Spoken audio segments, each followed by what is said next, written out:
네, 오늘은 전도서 41번째 시간으로 예측하지 못하는 인생이라는 제목으로 함께 은혜를 나누기 원합니다. 정말 우리의 인생은 예측하지 못한 일이 시시각각으로 생기는 것 같습니다. 제가 몇 년 전에 선교여행을 다녀온 기억이 있습니다. 근데 그때 정말 예측하지 못했던 일이 너무나도 많았기에 지금까지도 기억하는 선교여행이 있습니다. 학생들, 청년들, 그리고 성도님들까지 포함해서 약 50명이 함께 갔던 선교여행이었습니다. 말레이시아로 갔었던 선교여행인데, 가는 버스 안에서 인천공항으로 가는 버스 안에서 한 학생이 얘기하더라고요. 여권을 집에 놓고 왔습니다. 어머니가 뒤에서 바로 쫓아오면서 여권을 전해주긴 했습니다. 근데 이제 말레이시아 도착을 해서 학생을 찾았는데 하나가 없어진 겁니다. 어디 갔지 했더니 나가서 혼자 커피를 마시고 있더라고요. 그리고 또 그 여권을 놓고 온 친구는 또 비행기에서도 한번 여권을 놓고 내리고, 또 돌아와서도 이렇게 여권을 비행기에 인천공항에 도착했을 때도 여권을 놓고 오는 그런 정말 예측 못한 일들이 너무나 많았습니다. 선교 여행을 위해서 훈련을 10주 정도 했었습니다. 10주 정도 했던 훈련에도 불구하고 정말 예측하지 못했던 일들이 곳곳에서 터져서 아직까지도 잊지 못하는 그런 기억이 나고 있습니다. 그런데 우리 인생도 그렇습니다. 우리 인생도 예측하지 못하는 일이 너무나 많습니다. 오늘 하루만 보아도 우리의 삶에는 어떤 일이 일어날지 아무도 모르는 것이 우리의 삶이라는 것이죠. 한 치 앞도 내다볼 수 없습니다. 여기에 대해서 전도서 7장 14절에서는 이유를 이렇게 말하고 있습니다. 함께 읽어보겠습니다. 형통한 날에는 기뻐하고 곤고한 날에는 되돌아보아라. 이 두 가지를 하나님이 병행하게 하사.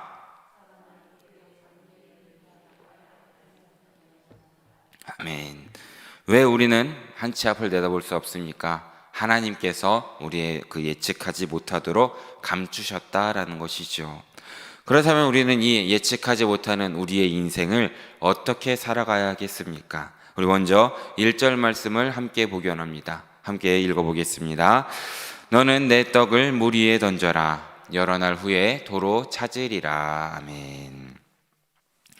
떡을 물 위에 던지면 어떻게 됩니까? 어디론가 떠내려 가버리는 것입니다. 그 떡이 어디로 흘러가는지 우리는 아무도 알 수가 없는 것이죠. 이것은 우리가 가지고 있는 것, 우리가 손에 움켜쥐고 있는 것들을 불특정한 곳, 돌아올 기대가 분명하지 않은 곳에 나누어 주어야 한다라는 것을 말해주고 있는 것입니다. 우리의 손을 베풀어서 사랑을 전하라라는 것이죠. 그럼 그렇게 하면 어떻게 됩니까? 11날 후에 찾게 된다라는 것입니다. 어떻게 이런 일이 가능하겠습니까? 하나님께서 모든 일을 주관하시기 때문이라는 것을 믿으시기 바랍니다. 우리의 도움을 필요로 하는 많은 사람들이 주위에 산재하고 있습니다. 이 시기에 우리는 하나님의 말씀을 힘입어 선행을 실천하시길 진심으로 바라겠습니다.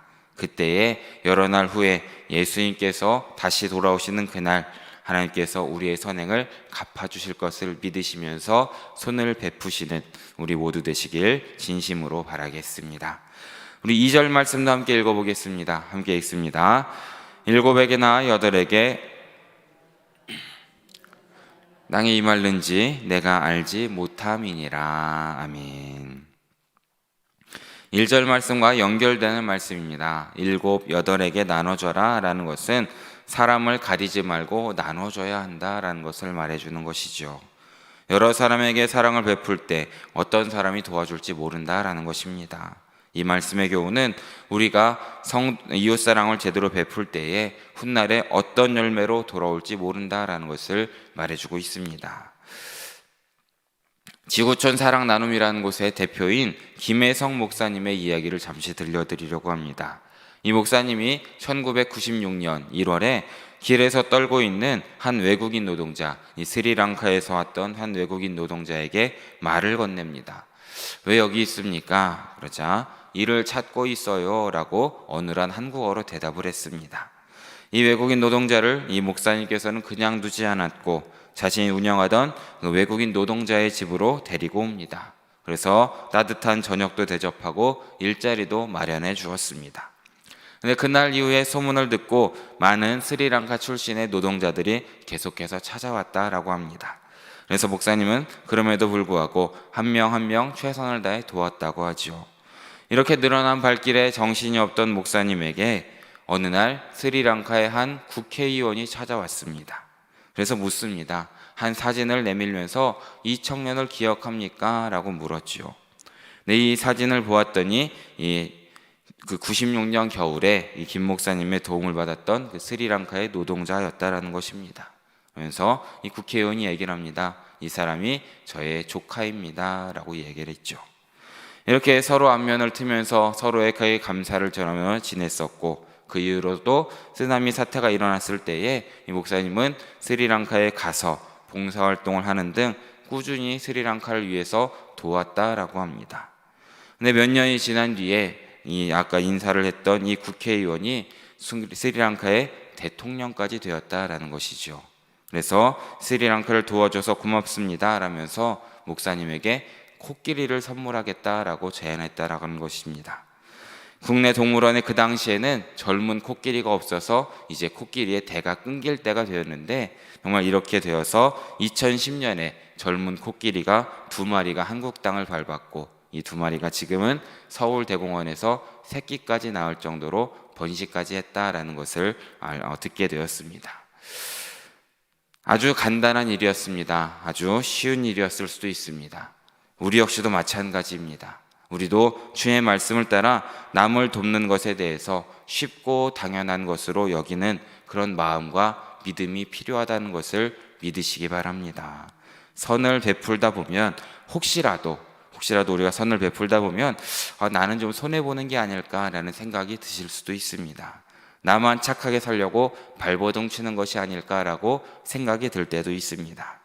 사람들은 우리가 친절하고 이 베풀기를 좋아한다는 것을 알면서 나를 이용하려고 하는 것은 아닌지라는 생각이 드실 수도 있습니다. 하지만 사람들은 그럴지라도 하나님은 우리의 마음을 알아주심을 믿으시기 바랍니다. 하나님께서는 우리의 일거수일투족까지도 놓치지 않고 다 기록하셨다가 때가 되면 갚아주심을 믿으시기 바랍니다. 그러기에 아무 걱정하지 마시고 손을 펴셔서 선한 일, 사랑을 전한 일을 하시는 우리 모두 되시기를 진심으로 바라겠습니다. 이어지는 3절의 말씀도 함께 읽어보겠습니다. 3절 말씀입니다. 구름에 비가 가득하면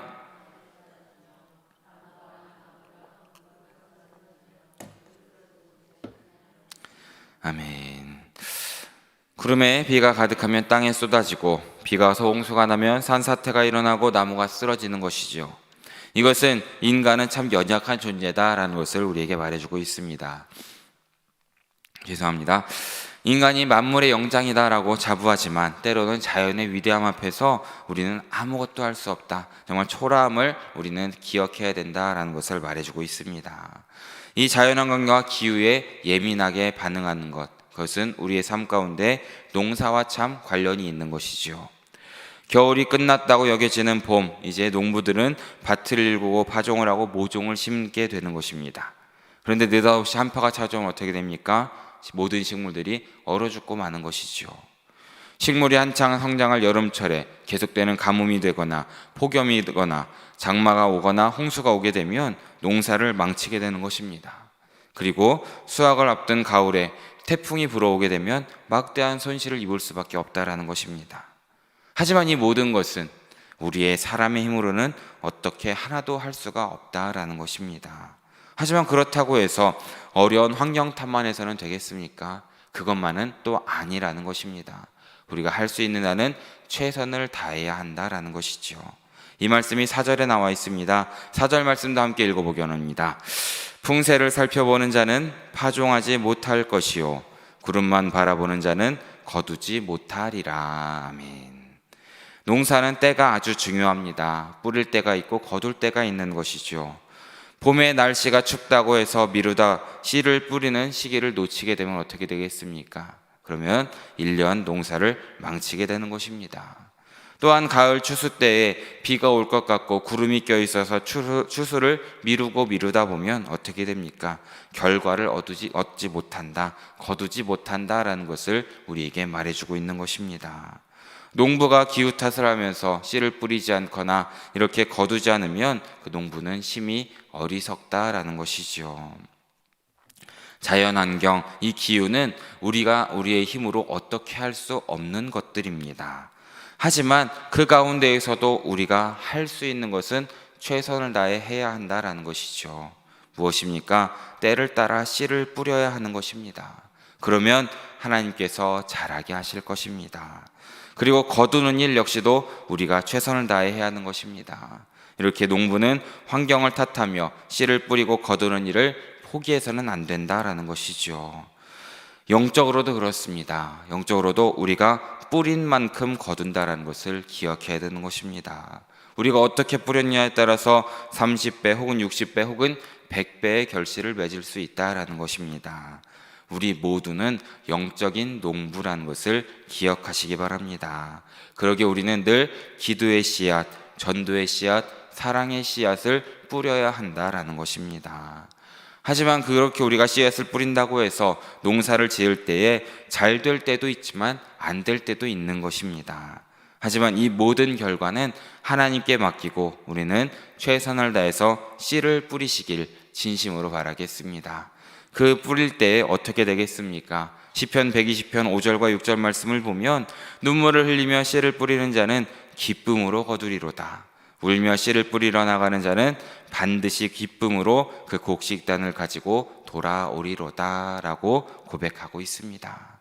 사랑하는 여러분, 기도의 씨앗, 사랑의 씨앗, 이 전도의 씨앗을 언제나 최선을 다해 뿌리시는 우리 모두 되시길 진심으로 바라겠습니다. 이렇게 우리는 환경이 어렵다고 해서 낙심하거나 포기해서는 안 되는 것입니다. 그 이유가 5절에서 나와 있습니다. 우리 5절 말씀도 함께 읽어보겠습니다. 바람의 길이 어떠함과 입엔 자의 태에서 뼈가 어떻게 자라는지를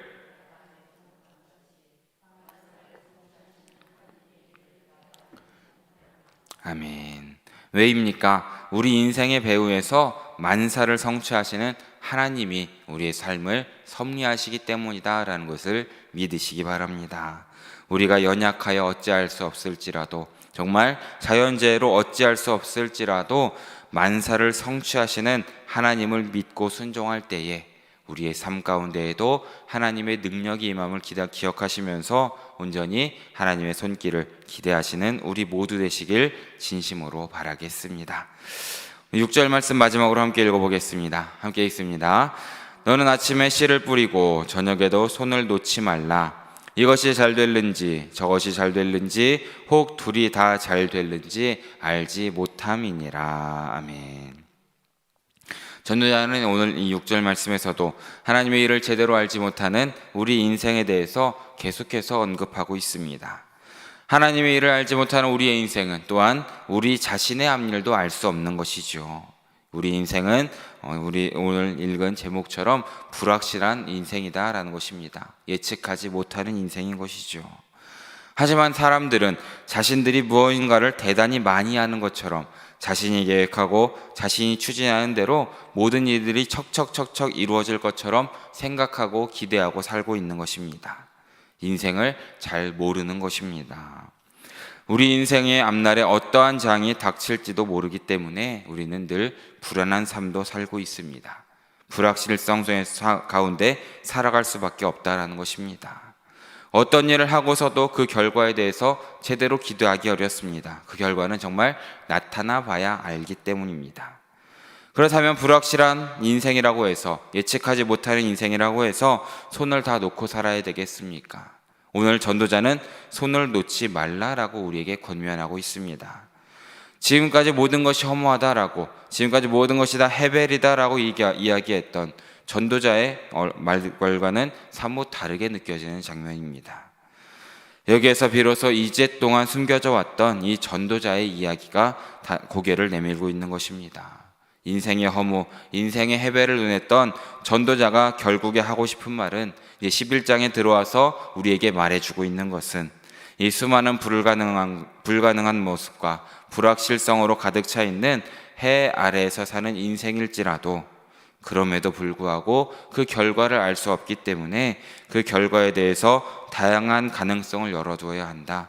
하나님의 은혜가 있기 때문에 하나님을 바라보아야 한다라는 것을 우리에게 말해주고 있는 것입니다. 일반적으로 이 세상의 일은 신문대로 거두는 그 인과율에 의해서 움직이는 경우가 많습니다. 성경에서도 심고 거두는 법칙을 갈라디아서에서 우리에게 말해주고 있습니다. 하지만 우리가 잘 알고 있듯이 이 법칙은 과학적이거나 기계적이지는 않다라는 것입니다. 필연적으로는 그 결과가 언제나 똑같이 나오지는 않는다는 것이죠. 왜입니까? 하나님의 은혜가 있기 때문입니다. 은혜 때문에 죽어야 할 자가 살기도 하는 것이고 망해야 할 상황에서 다시 일어날 수 있다라는 것입니다. 그러기에 6절 후반절에서 전도자는 이것이 잘 됐는지 저것이 잘 됐는지 혹은 둘이 다 잘 됐는지 우리는 알 수 없다라는 것입니다. 불확실성이지만 긍정적으로 바라보아야 한다라는 것입니다. 어떤 것이 잘 될지 모르기 때문입니다. 예측하지 못하는 인생이지만 하나님의 은혜가 우리에게 있을 때에 어떤 것이 잘 될지 모르기 때문에 우리는 포기하지 말고 열심을 다해서 살아야 한다라는 것을 우리에게 말해주고 있는 것입니다. 사랑하는 여러분, 우리는 알 수 없지만 하나님께서는 할 수 있으심을 믿으시기 바랍니다. 전도자는 이 불확실한 인생, 예측하지 못한 인생을 이야기하면서 우리 시선을 하나님께로 고정하도록 유도하고 있는 것입니다. 하나님을 모르는 사람들은 예측 못한 인생 때문에 전전긍긍하지만 하나님을 바라보는 사람들은 예측하지 못하는 그 인생 때문에 기대를 갖고 희망으로 살면서 정말 모험 같은 우리의 인생을 하루하루 살아갈 수 있다라는 것입니다. 그러기에 우리는 늘 하나님께 감사하고 하나님께 영광을 돌리는 우리 모두 되시길 진심으로 바랍니다. 하나님의 섭리하심이 우리의 삶 가운데 있기 때문임을 기억하시기 바랍니다. 하나님께서 우리를 생각하시고 우리의 삶 가운데 함께 하시면 이것도 잘 되고 저것도 잘 되고 또한 둘 다 잘 될 수 있음을 믿으시기 바랍니다. 그러기에 우리는 예측 못할지라도 불확실할지라도 희망을 품고 언제나 사랑을 베푸는 우리 모두 되시길 진심으로 바라겠습니다. 하나님께서 우리의 삶 가운데 함께 하시고 우리의 삶 가운데 역사하시면 얼마든지 우리는 일어날 수 있는 것이고 인생의 역전이 이루어질 수 있음을 늘 기억하시면서 온전히 하나님의 섭리를 바라보시고 늘 사랑을 베풀고 전도의 씨앗을, 기도의 씨앗을 심으시는 그렇게 하루하루 살아가시는 우리 모두 되시기를 진심으로 바라고 축원합니다. 함께 기도하겠습니다. 사랑해 주님 너무나 감사합니다. 오늘 새벽에도 잊지 않고 나와서 주님께 예배하고 또 이렇게 말씀을 들을 수 있게 해주심에 너무나 감사드립니다.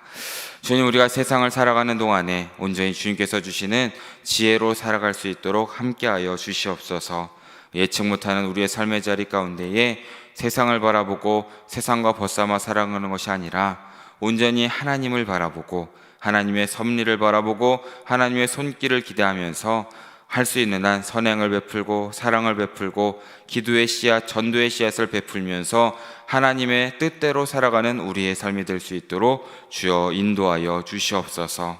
그러므로 세상 가운데 승리할 수 있도록 인도하시고 온전히 하나님을 전하며 살아가는 우리 모두 될 수 있도록 주여 붙잡아 주시옵소서. 모든 말씀 우리의 모든 것 되시는 예수 그리스도 이름으로 기도드립니다. 아멘.